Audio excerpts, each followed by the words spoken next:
Okay, so this is Mookie's and I am recording the episode of RWBY Review, Chapter 2 of Volume 8, Refuge, and let's get straight into it.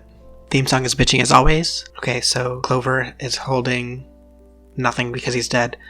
Oscar is not here either, and it is actually Crow who is holding Clover's emblem. There we go, brain. There we go.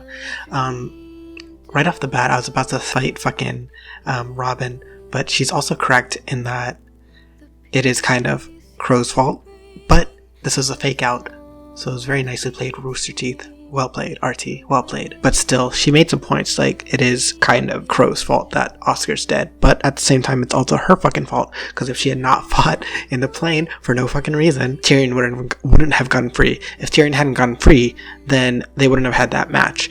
If there was not that match, and Crow had not teamed up with Tyrion, because he's a stupid idiot, who teams up with their enemies? Like, I love the whole enemy of my enemy is my friend, like, trope and everything, and I love it when they switch it up, but at the same time, why would you team up with Tyrion, a known serial killer, against Clover, who had been your friend this entire fucking volume, and to be honest, should have been your boyfriend this entire fucking volume? But how are you going to team up with a literal serial killer and then be surprised when he kills somebody? Like, that was some colossally stupid writing. I'm still fucking pissed about that, and I'm the kind of person who stays pissed. Like, if I get pissed, I stay pissed, because I'm a fucking Taurus, okay? So, I'm still pissed about the Adam Taurus thing. I'm still pissed about this. I'm probably going to be pissed about something else too, and I'm just going to stay that way fucking forever. But this was the dumbest decision that Crow could have made. Robin made a stupid decision, and then Crow made a stupid decision. Raven made a stupid decision when she left Yang. I think anybody who has a bird-related name is fucking stupid in this show. And like, they all collectively share like one brain cell, and I don't think either one of them or any of them at all is holding it at this time. Jacques Schnee, aka Jackass Schnee, needs to fucking shut the fuck up. He is the worst character in this show, and actually no, he's not the worst character. He's one of the most annoying characters. So the worst characters were the Team Cardinal, to be honest. I fucking hated Team Cardinal, and Fennec and Corsic were the most annoying fucking characters in the show.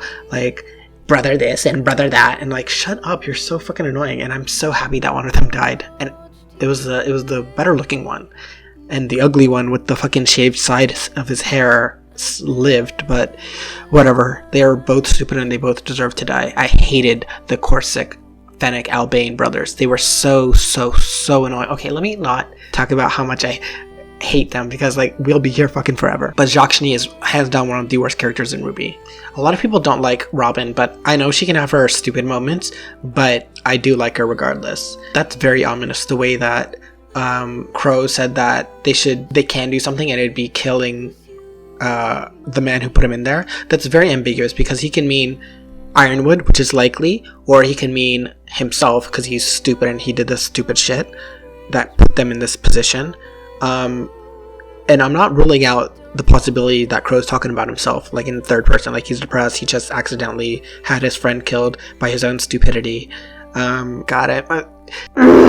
Okay, whatever. It's likely Ironwood, but I'm not ruling out the possibility that he's also talking about himself in the third person. Like, Crow's probably going to be on a suicide mission, or like be willing to get himself killed if it means, I don't know, redemption or atoning for his mistake. This guy is cute. The reporter guy, I like him. He's fine. Tell him, Joanna. Tell him how you guys are doing shit while Ironwood isn't. Yang's enjoying herself. That's very lovely to see, as always. I don't think I've seen Yang smile so brightly since like Volume 1 or something. Or Volume 3 probably is the last time, for obvious reasons. Okay, so it's nice to see all these little spoilery clips were in quick succession with each other, so we didn't like get spoiled from a lot from the series like in the future. So now that we've seen all this sort of stuff happen in relative quick succession, it's good to see that there's a lot of stuff that was unspoiled that we can do and be aware of. I really love Jean's design this volume. His haircut's an improvement. Like, I usually like longer hair better, but his haircut's an improvement. His design is an improvement. The color palette's an improvement. It pays tribute to Pyrrha. He looks much better than like ever before. Like, fan-fucking-tastic design. How does this lady have time to be racist? Like, Gang just fucking snatched her by her edges. Her little, you know, whatever edges she's got, whatever follicles she has left. But this lady is not going to give up her bigotry so easily, and like I'm glad that Rooster Teeth is kind of readdressing. I really love how tall Shauna is, by the way. I like that Rooster Teeth is readdressing the whole racism plot, and it's not just like, oh, you know, it was racism before, and we kind of talked about it, but now they're in one of the most racist places in the world, and it's actually being consistently depicted, so that's very nice. I love that Oscar has his own character, like a point to his character.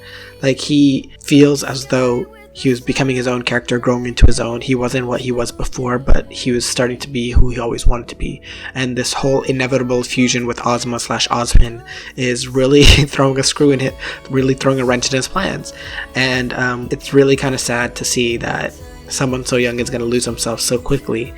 And I don't know, I just feel bad for Oscar. I was about to say Ozpin and Ozma, but I don't know why I hesitated. I feel bad for Oscar. And I really hope that he does, like, you know, stick around for a while and grow into his own and finds a way to, like, coexist with Ozma instead of Ozma just overtaking him and fusing him into his soul. Like, he's like a fucking, what's the thing I'm thinking of? You know, in Fullmetal Alchemist, the Philosopher's Stone, how it's just like a billion souls all fused together into one, and like they're all tortured souls, and there's no. It's also like Orochimaru. You know how he takes over the bodies and everything in Naruto, and like their consciousness is, or whatever, is still within him, but then he just is the dominant one. It's kind of like that, and I feel that's what Ozpin and Oscar and Ozma are all gonna experience, or well, Oscar and Ozpin already experienced it. And the King of Vale did as well, since that was a previous incarnation. And I think that Oscar is going to experience it, but I hope he can find like a way around it, so he like co-hosts his own existence, as opposed to, you know, just is lost forever in the void of Ozma-ness. But I really like that he has his own character trait, or like desire. Like, he doesn't want to be gone. He wants to be his own person, and he doesn't like that Ozpin came back. He wants to be his own person. So whatever's going on with that, I like that he expressed desire for something, you know, instead of just having it be off screen. Like, I know I keep ragging on it consistently, but like, you can't just have somebody run off screen and then have a character development moment off screen and then come in a new outfit and everything's fucking okay. Like, you have to depict this sort of stuff. So the fact that it's happening in volume 8, I think that RWBY heard our complaints and like critiques and everything, or at least the good faith ones, and they're sort of doing better this time around by actually depicting it on screen. So kudos to you guys for that. Ren's becoming a bigger bitch by the day. Like, he's gonna be a super fucking Nova mega bitch one day, and I think it's gonna be interesting to figure out why this is happening and what's going on with him. Like, why is he so upset? Why is he being a bitch? Why is he taking out on his friends? What sort of trauma is like being fucking, what sort of trauma is causing him to lash out like this by also withdrawing? He's withdrawing, but whenever he needs to, he lashes out, and it's really unpleasant to see. Like, these are your friends, Ren. Like, these people care about you.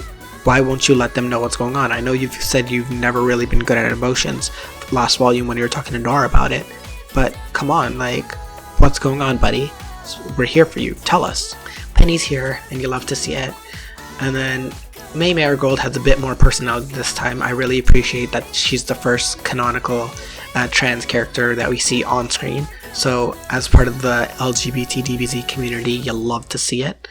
What else? I'm still honestly suspecting somebody's going to draw some not safe for work snowshoe shipping artwork. I don't know how you're going to draw some anthropomorphic nastiness, but I'm here for it, because creativity is always welcome in this house. I don't really think that joke about the Atlas, about owning the Schnee family owning houses in Atlas was really, I don't really think it was a funny joke. Like, I know they're just teasing and ribbing her, but everybody else seemed to think it was hilarious, but like, I don't, like, I think it fell flat, to be honest. Like, it was a cute little haha, oh my god, Weiss is a Schnee, we know this already, she's rich, she could buy God, but I didn't really laugh. So maybe it was a joke for others. Penny is expressing her own character, and it's good to see that she has desires as well.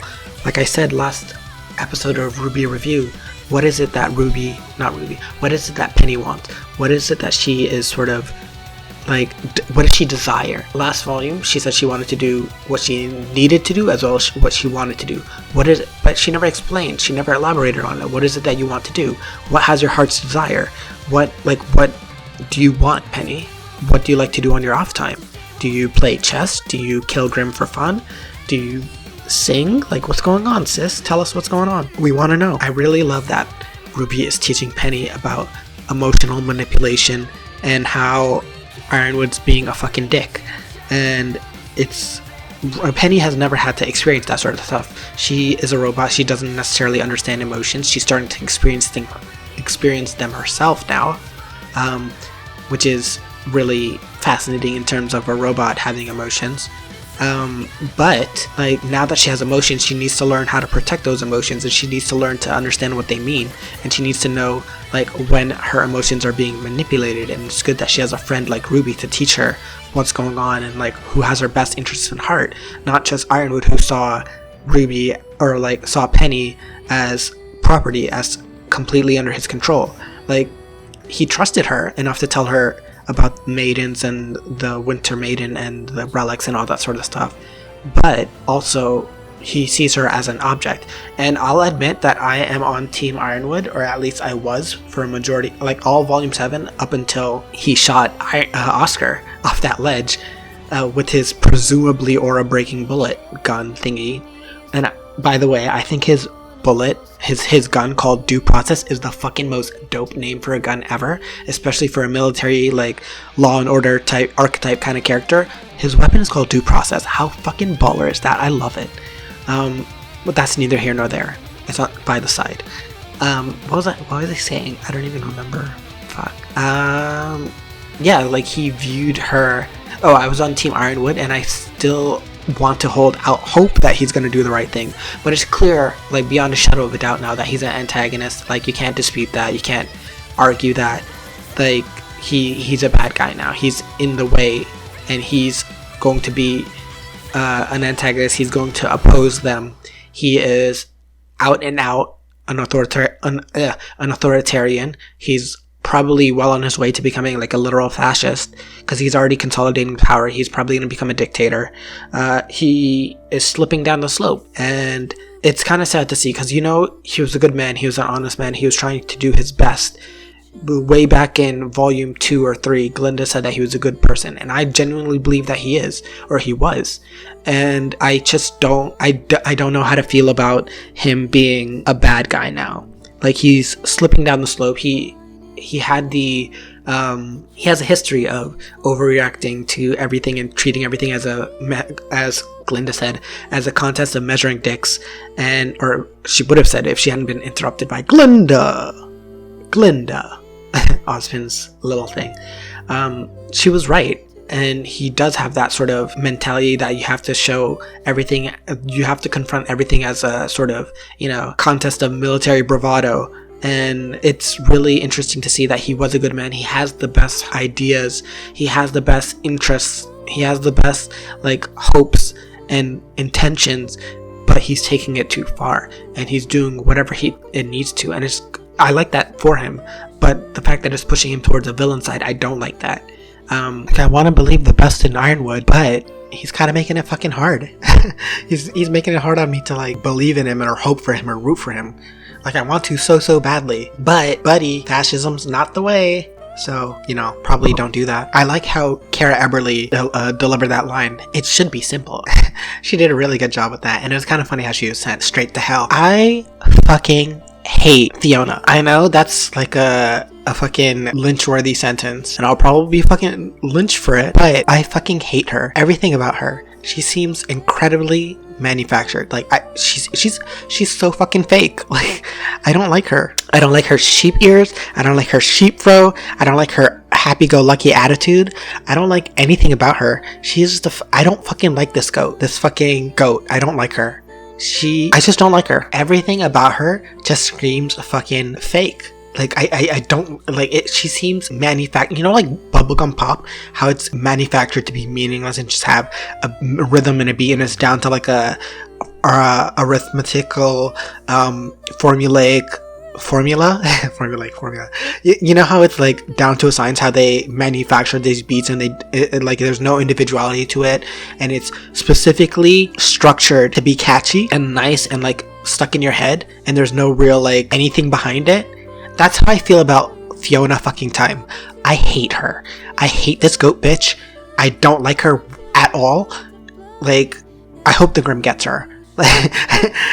I know that's probably a really, really fucking mean thing to say, and I don't have anything against her, like, voice actress or anything, but Fiona Time can fucking rot in hell. She can choke, okay? Fiona Time can choke. I really, really, really do like her semblance, though. But apparently that was supposed to be Roman Torchwick's semblance before they decided not to give him one. And like, I'm mad all over again because Roman Torchwick was one of my favorite characters. I love Roman Torchwick. So that just gives me another reason to dislike this alpaca bitch. Don't you just love how John gets the perfect amount of screen time now? He's no longer the screen time hog. He isn't dominating everything. He's not, Miles Luna isn't giving himself like a million different lines of dialogue to record because he loves the sound of his voice. Like, he has really improved as a writer and as a voice actor, and I really, really appreciate that they're not shoving Jean everywhere. And that's been that's a whole other discussion. I have a video essay planned for that, but it's tentatively titled Jean's Arc because it's clever. Okay, shut up. But yeah, that's neither here nor there. But don't you just like how he doesn't like hog all the screen time anymore? Like, you love to see it. Ren is so passive aggressive and bitchy. Like, shut up. Neith does a good job though. Like, great job voice acting him. Plus, he is a delight to see on Twitter. I have never seen Grimm fucking run away. This was actually kind of hilarious how brutalized Oscar got. Like, it's sad because you like Oscar and you don't want to see him beaten up, but the way he was just thrown around like a fucking rag doll and had the shit beaten out of him, it was actually so funny, like low-key funny. And it was actually really kind of sad and adorable how he was trying to like get away from it and kicking it futilely, and like it was really adorably ineffective, and like it just endeared me, Oscar even more. But then he just got caught and slammed down and pawed, like fucking knocked out. It was, you hate to see it. You hate to see it. It was so sad. What you do love to see is the fact that this Grimm is fucking morphing. It's shimmering. Like, it's musculature and ligaments and everything. They're dynamic. They fucking change. Like, it was like a saber-toothed tiger a few seconds ago. And it doesn't have any eyes, but now it's becoming like a Beowulf. It's becoming fucking bipedal, whereas before it was quadrupedal. And it's fucking weird as shit. And it's also smart as hell in that it can, use Oscar as a shield, which, likely means that this Grimm is old enough to have been there fucking forever. Because you know how Dr. Oobleck said back in Volume 2, how one thing Grimm can do is like they can learn. The longer they survive, they learn to learn, and they learn to like stay away from humans so they don't get killed, because every human they kill, there's like 5 more that replace them, and they tend to die whenever they come up against humans, because like we're just resourceful like that and everything. So this Grimm is likely one that's been around for a long time, and I don't know, I'm just gonna throw out the idea of it being back to when Salem first started controlling Grimm or creating Grimm. Maybe that's one of them. There's also this other theory that this Grimm is what Cinder might end up like, but I'll get to that in a second. But this Grimm right now is very smart. Like, it used Oscar as a shield, and I have zero idea what Ren thinks he's doing whenever he shoots his Stormflower blades at anything, to be honest. When he used it against Neo, he failed. When he uses it against this Grimm, he fails. Like, this is hands down one of the worst movesets he could possibly do. Why doesn't he just fight hand to hand like he used to back in Volume 1 or so? When he doesn't need this weapon. Like, it's nice to have and it's useful, but this grappling functionality where he just shoots himself like a slingshot, I think is a really, really dumb move, and I think it's a really, really great way to get himself hurt, because we've seen it happen multiple times, especially with Neo. Like, it's super easy to counter, and Grimm can counter it too, just like this one fucking did. Like, I think it's a really bad move on his point. Like, he can't do anything when he's ziplining in straight towards them. Like, he's on a one-way path with colliding with something. Like his opponent has all the reaction time in the world, while Ren is like on a single trajectory point towards his target. Like, all the thing has to do is like drop down, or step to the side, or slap him or shoot him or like whatever when he's getting closer and within arm's reach. It just doesn't make. I think this is a really stupid move of his, to be honest. I think it gets absolutely nothing done. I don't know why they insist on keeping doing it. Please give Ren a different moveset. This is tired. This is broke. He only gets hurt from it. Please give the boy something else. See, like, that's all that's ever gonna happen. Give him back.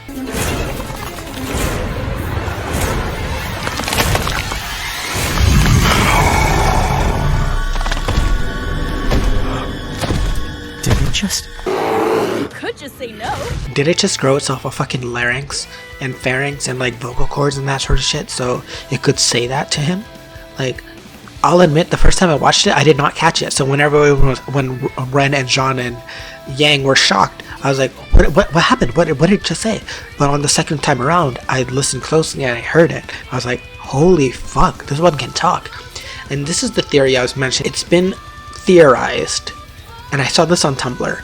It's been theorized that this is the end result of whatever happens when somebody gets grimmified. You know how the grim arm transplanted onto Cinder is slowly taking over her body, and like before it started at her middle arm, like above her forearm, like her I don't know what it's called, but you know what I mean, like above her elbow, in the middle of her arm, her upper arm, there you go, in her upper arm. It was attached there at first, but then we see in volume 7 that it's creeped all the way up to her left shoulder, and it seems like her muscles are being exposed and that sort of stuff. So it seems that she's slowly being taken over by the Grimm. Somebody theorized that this thing, whatever Grimm they're fighting, the Hound as it's called, is the end result of somebody being fully grimmified, and I thought that was fucking terrifying. I really, really hope that's not the case, because I like Cinder. I really, really enjoy her character. And I hate the trope where somebody sentient becomes unsentient, like fucking transformed into something disgusting and ugly, especially if they start out beautiful like Cinder. Like, I don't like that when they devolve. So when they get corrupted and turn to this ugly, disgusting thing, I don't like that at all, especially because it feels like de-evolution, and it just squicks me the fuck out. And I don't like it. So I really, really hope that doesn't happen to Cinder. I think it's a really good idea, like a really good theory, and I think it'd be cool in theory. But I really hope it doesn't happen to Cinder, or at least like before it can be completed, like she's able to revert back to her normal form, albeit with like a prosthetic. Like the way Yang has a normal robotic prosthetic, whereas Cinder has a Grimm prosthetic. I don't know. That's just one theory that I'm seeing about it, and I think it's really cool. And I really hope that it doesn't come to pass, as cool as it is. I don't understand why they didn't fight the Grimm while it was transforming. Like, they were literally just watching it. On the one hand, like, I get you're scared, you're shocked, you've been beaten so easily, but he's transforming. Oscar is on the ground. He's not holding Oscar. You guys can attack at that point. He can't take all of you at once. Or maybe he can, but like, you don't know unless you try. But when you don't do anything, that's when the Grimm just can fucking fly away. And I don't know. Ren and Jean and Yang now are down one Oscar farm boy, and so are we. And I think that Salem has a lot of questions for him, and I'm very, very scared for Oscar. I am very, very excited for him to hopefully meet Cinder, and especially Emerald and Mercury, because I think maybe Emerald can help Oscar. I know Mercury doesn't give two fucking shakes of a faunus tail about anybody but himself. But hopefully that this whole Oscar thing, it leads somewhere, and we get to see Salem react to Ozma's new form. Anyways, that's all I have to say for this episode of RWBY Review. I'm soups excited for next episode as always, and make sure to I rarely say this, but I'll just say it because I remembered it right now. Like, comment, subscribe, hit the bell notification for icon, hit the bell icon for notifications. And if you like what you see, I don't know, help support the channel. Maybe I'll start a Patreon. Maybe I won't. Maybe you should follow me over on Twitter at Mookies, MOUKIEZ. That's how we say Z in Canada. Z. And I don't know. I'll see you guys in the next episode. Until then, take care, friend.